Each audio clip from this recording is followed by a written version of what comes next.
This portion of the news is brought to you by Inspiration Senior Living, where we provide affordable elegance to Pahrump area seniors. Give us a call at 751-2300 and make an appointment to tour our community. Each year in the United States, nearly 800,000 people experience a stroke. Stroke is associated with declines in cognitive function, including memory and thinking speed.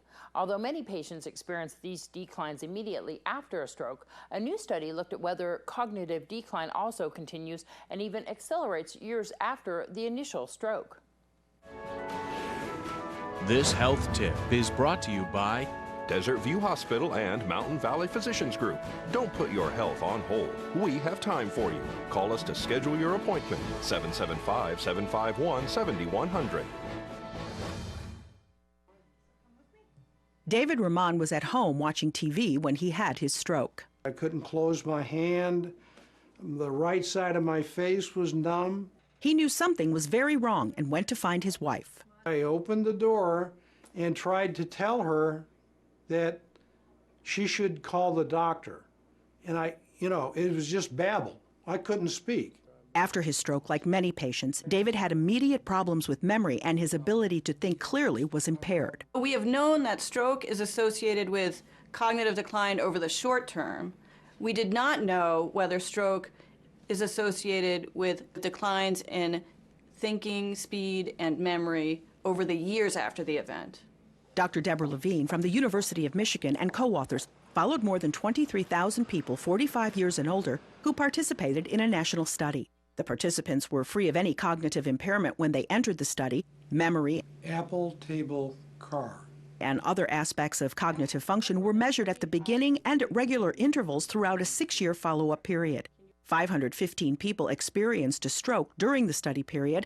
The rest remained stroke-free. Stroke is associated with significant long-term cognitive decline.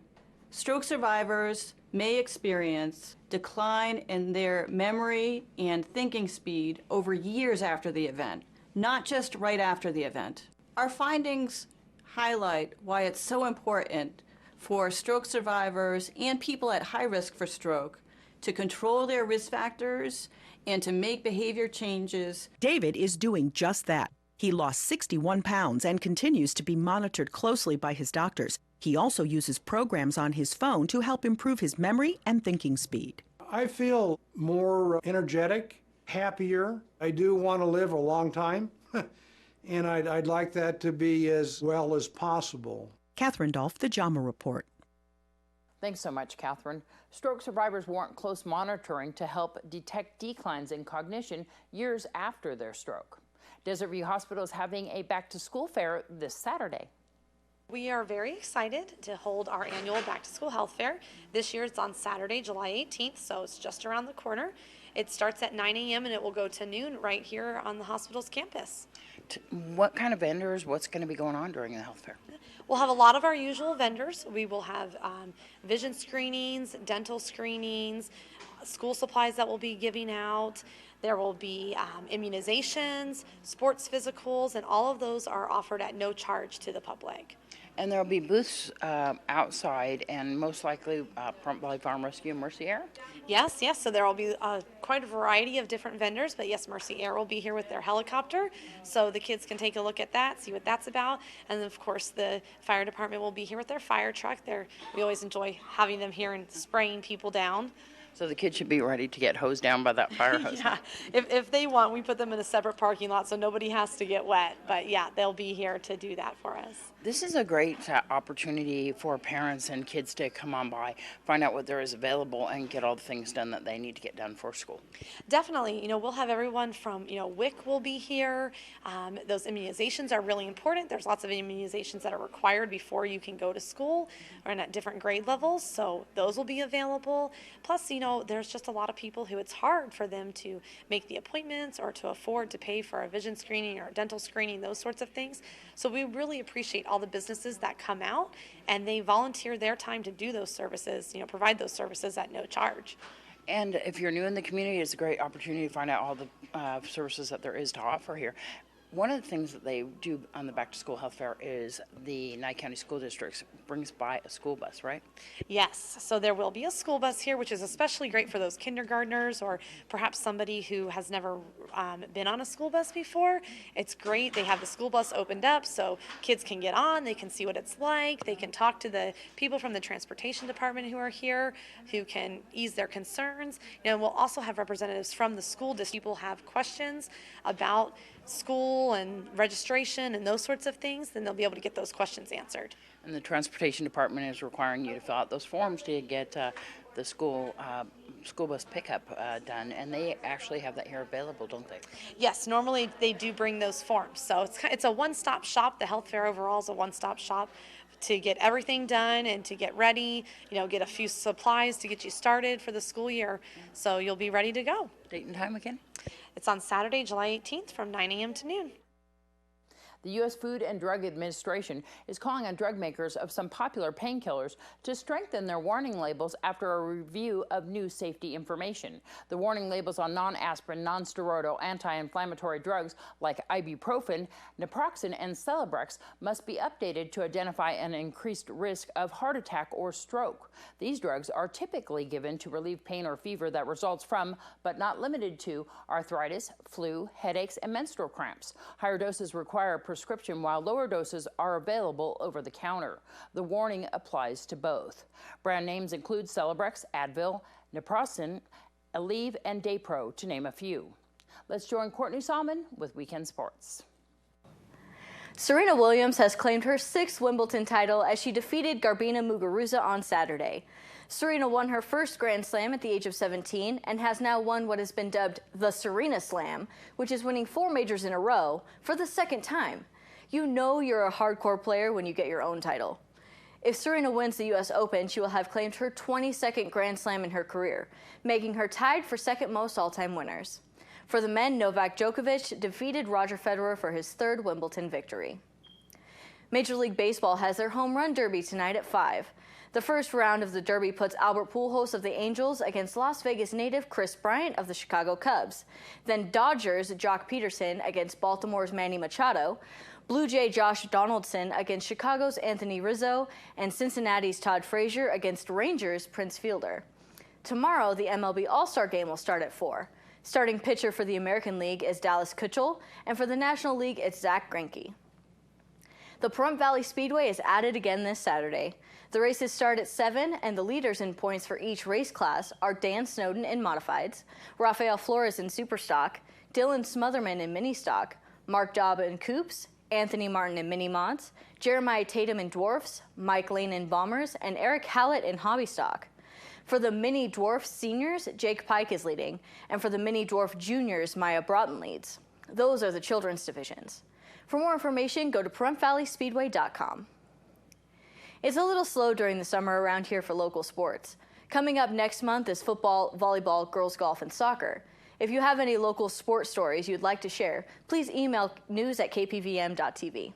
This has been Weekend Sports. I'm Courtney Salmon with News 46. Thanks, Courtney. News 46 will return in just a moment.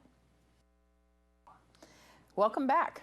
The Department of Veterans Affairs may have to shut down some hospitals next month if Congress does not address a $2.5 billion shortfall for the current budget year. The VA told Congress that it needs to cover shortfalls caused by an increased demand by veterans for health care, including costly treatments for hepatitis C. The agency also is considering furloughs, hiring freezes, and other steps to close a funding gap for the budget year that ends September 30th. The VA said it wants authority to use up to $3 billion from the new Veterans Choice Program to close the budget gap, with as much as $500 million going to treat hepatitis C.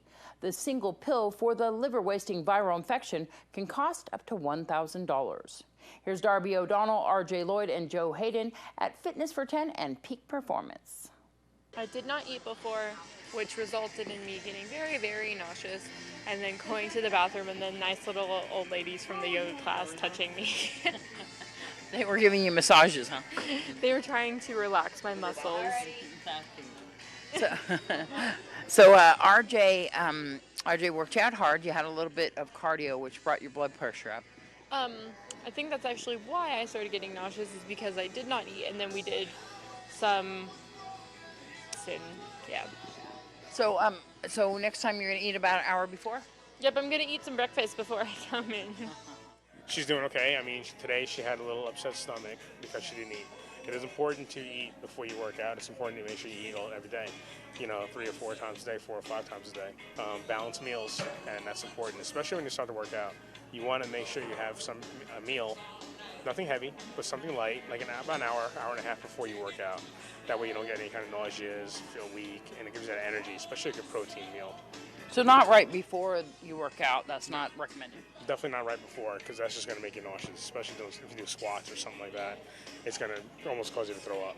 What's a recommended a supplement or food that you should eat before or after? Because I know that people who work out, they are definitely, talking about what they like to have after workout, before workout, that helps their workout? It does help the workout. It depends on what they're doing. For example, some people that compete, they cut carbs out of their diet for a little while because they're getting into competition shape.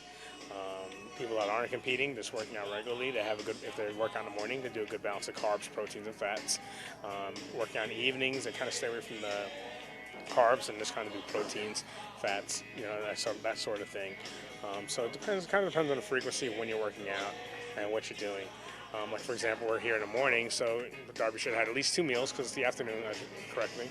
It's the afternoon, so she should have had at least 2 meals, a breakfast and a lunch, and then from the workout. And those lunch should have consisted of course, breakfast carbs and some proteins and some healthy fats, and then as well as her lunch would consist of some carbs, proteins, and healthy fats again. And she would have felt a lot better, working out, more energy, ready to get into it and do more things, because that just you're going to be sluggish without it. New Miss USA Olivia Jordan spoke of the need to discuss race relations en route to her pageant victory and hailed the diversity of women taking part in the contest during a post-pageant question about Donald Trump's comments on Mexican immigrants. Jordan of Oklahoma was crowned Miss USA on Sunday, wearing a hot pink strapless dress with a full flowing skirt as she smoothly navigated the interview portion of the competition to beat out 50 other contestants. After weeks of controversy generated by Trump's comments bashing Mexican immigrants, the pageant passed with no mention of the real estate mogul who was not in attendance. We'll be back with your weather in a moment.